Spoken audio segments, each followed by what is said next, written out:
Welcome to Dr. Warrick's podcast channel.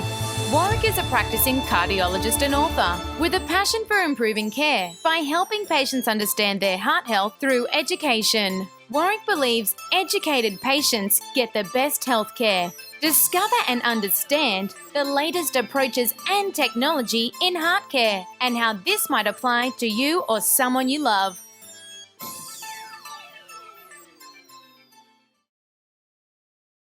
Hi, my name is Dr. Warrick Bishop and I'd like to welcome you to my podcast and videocast station, and I'm absolutely delighted to say that today I have with me Dr. Karim Kostner, a lipidologist, a cardiologist and an expert at looking after familial hypercholesterolemia. Hi Karim, how are you?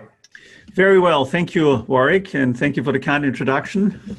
So today I'm very keen to talk about a condition called familial hypercholesterolemia. Well, what a mouthful is that? So I'm going to break it down. Familial means in families, hyper means increased, cholesterol is the sticky stuff we're talking about, and emia means blood. So this is a condition within families of high cholesterol in the bloodstream. What do you reckon, Karim? There's a bit of it around. How common is this condition? Yes, look, it's a very common condition. What is it? It's a condition where cholesterol is very high virtually from birth. It's inherited in an autosomal dominant manner. What that means is that 50% chance of the offspring, 50% of the offspring will get it, and it's like the toss of a coin.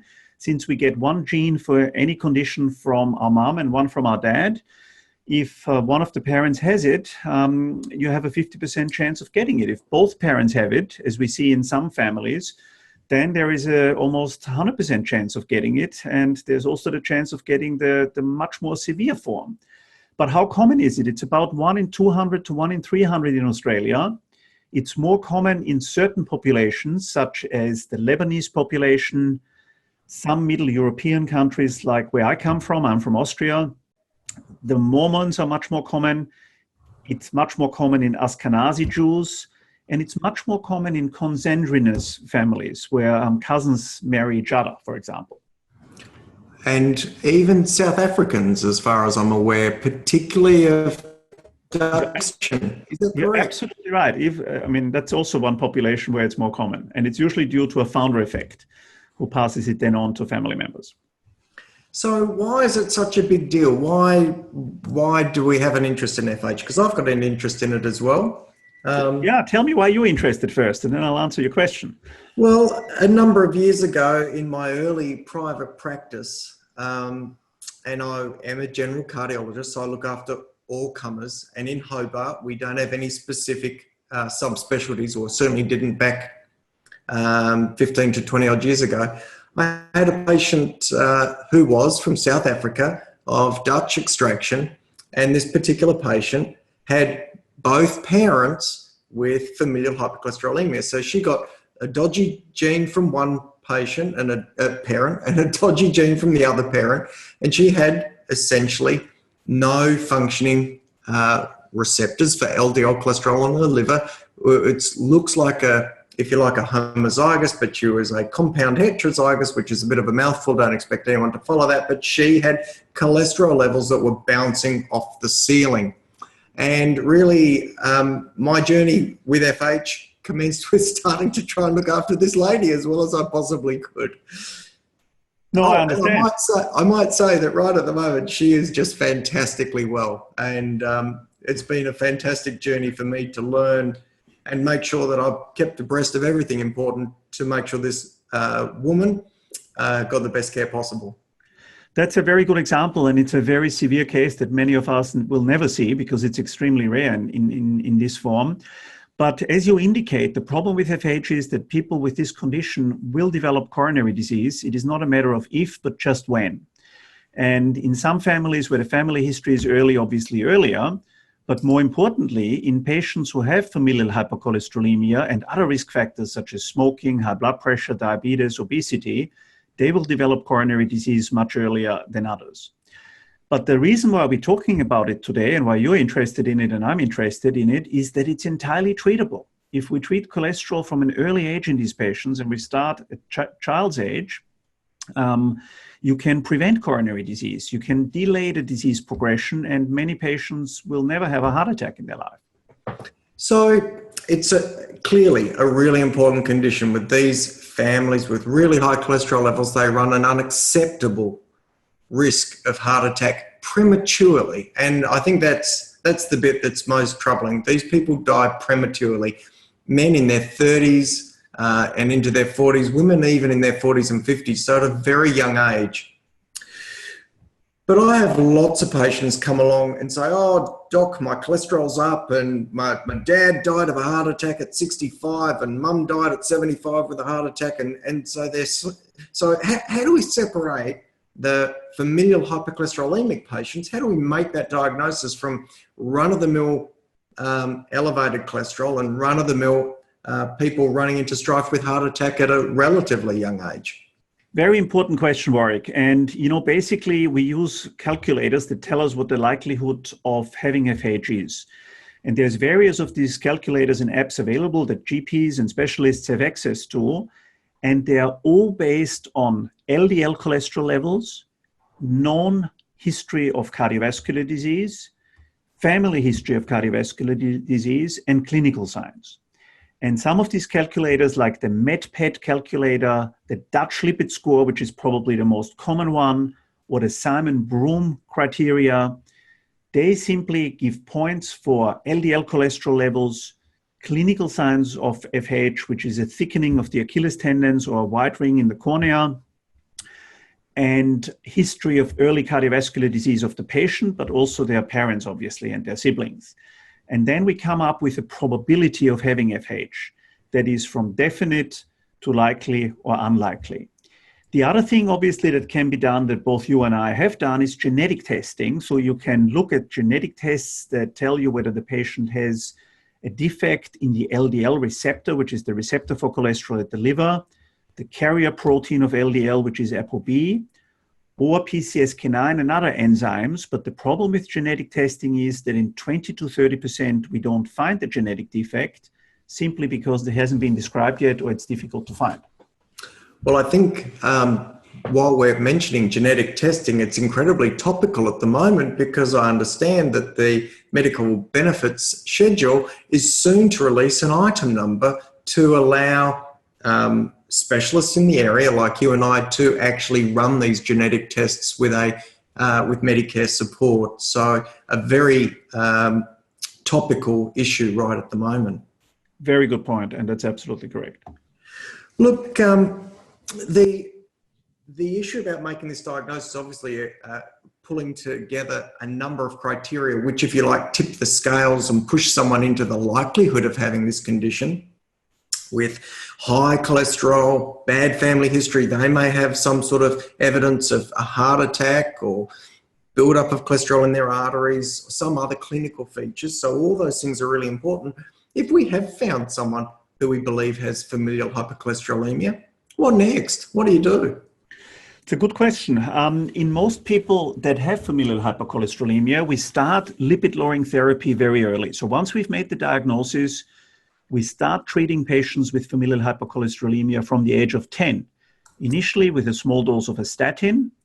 When they are in their young adult years, with a combination of statins and ezetrol. And then once they have coronary disease, or if they don't respond enough to statins and ezetrol, we basically also give them PCSK9 inhibitors, these new injectable therapies for cholesterol. But in addition to that, we also treat their other risk factors aggressively. If they are smokers, we try to get them off the cigarettes. If their blood pressure is high, we try to treat their blood pressure, diabetes, etc. And in some very severe cases, we even consider a liver transplant if you have the homozygote form where you get the gene from both parents, like you indicated. Or we recommend something called apheresis, which is almost like a dialysis procedure for cholesterol, where people are hooked onto a machine once a week, their blood is washed the cholesterol is washed out of their blood, and then they go home, basically. Well, I could just let you know that this woman who I spoke of earlier, she is on maximal dose statins. She's on ezetimibe in combination. She has apheresis, so she literally hooks up to a machine, and currently that's once every couple of months to have cholesterol sucked out of her body.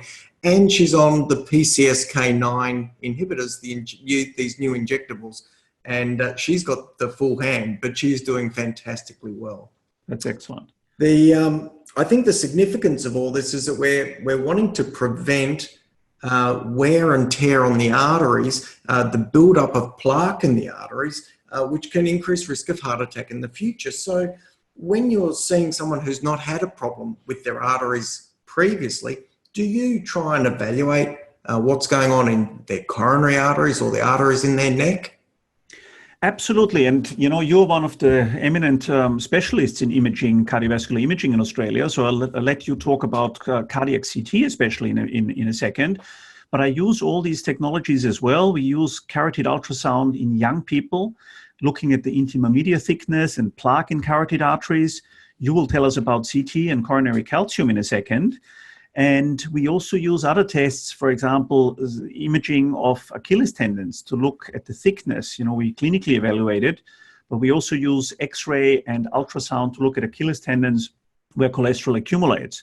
But tell us a bit about cardiac CT and the role that cardiac CT plays in your opinion. So I think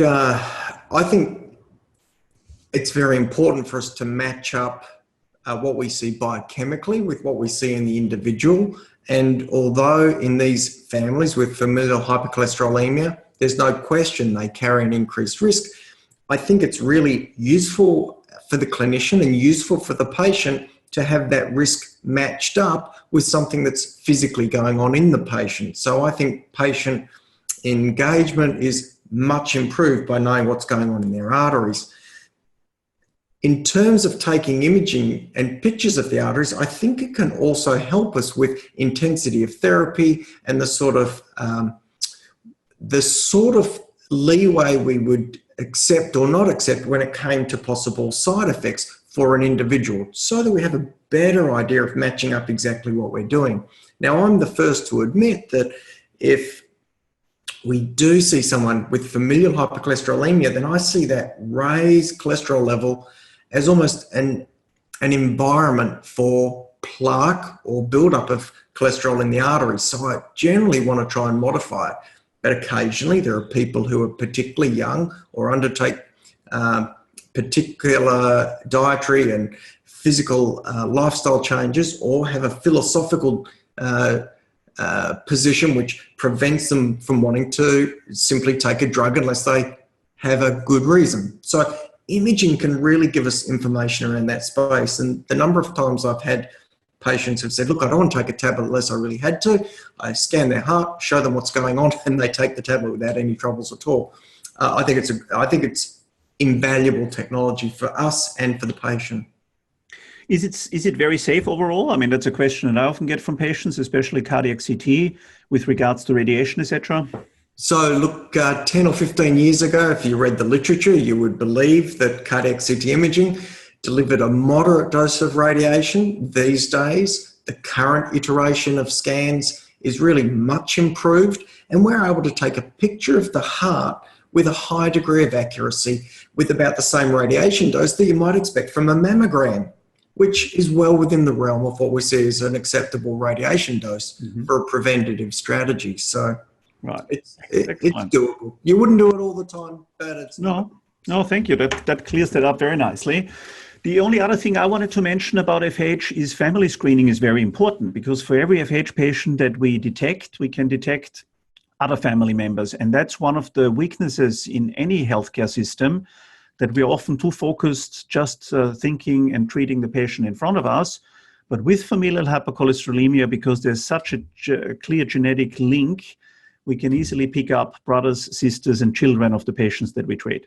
I think that's hugely important. And in fact, you and I both know that in Australia, we have a registry which has been set up for Australia and New Zealand, so we can enter the details of individual patients and use that as a trigger to follow up on their family members. I think this is incredibly important, and again reflects back to this new rebate for genetic testing to help us with some of that family screening.